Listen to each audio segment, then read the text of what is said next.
Isa ito sa pinakamatandang bayan sa ating bansa.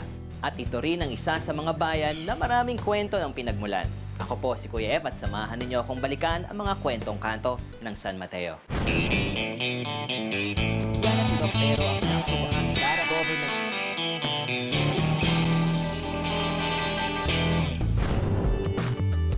1572 nang matagpuan ang bayan na ito at ang nakadiscover nito ay may dalawang bersyon ng pangyayari.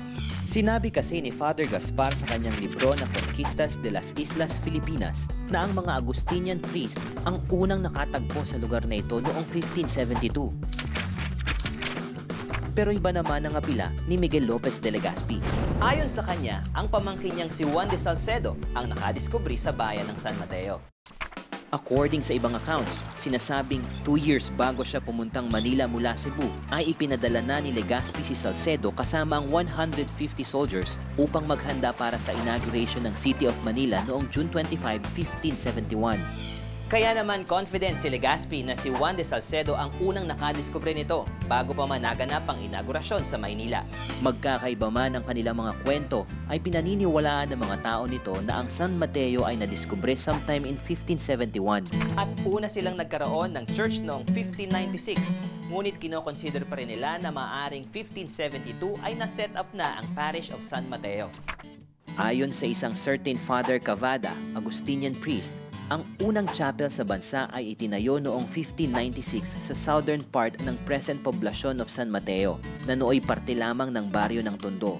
At ang patron saint nito ay si Saint Matthew o San Mateo. At dito nagmula ang pangalan ng lugar na ito. Pero may mga ilang humirit na iba ang kwento ng pinagmula ng pangalan ng San Mateo. Usap-usapan daw na nagmula ang pangalang ito sa isang nakakatawang pangyayari.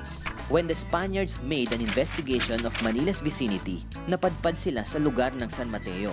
Nag-establish sila ng community dito. And one day, a Spanish scribe happened to stand on a mound with a book on one hand and a pen on the other.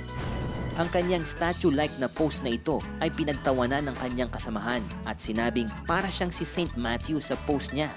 Kaya naman nagdesisyon silang pangalanan ng lugar na ito na San Mateo.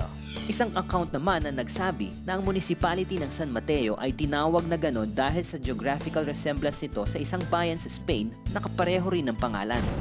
Iba't iba man ang kwento ng nakaraan, iisa lang ang ating kinabukasan at yan ay nakasalalay sa mga susunod pang kwentong kanto ng ating bayan.